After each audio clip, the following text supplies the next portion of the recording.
What's up mga peeps? Good morning! Ayan, good morning po sa ito mga tanong guys. Ito mga pichay guys, so na ipang-ulod po guys, so na ipang-laon po sa mga ulod.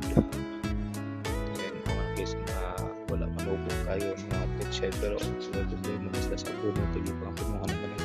Pero ang atong mga tangkong, mga Chinese kangkong, ayan, grabe yung pagtubo nila guys. Pwede namin magulang siguro mga sunod-sunod guys.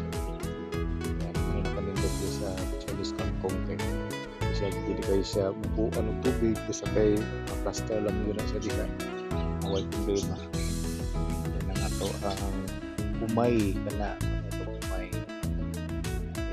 kaya na po tayo makalimutan pa dito pero wala pa na siya manububan nang iso di ba sa magkubil at tanong guys na di kay mapaabot yan so nagpaabot lang ni karon nga pwede na siya harveston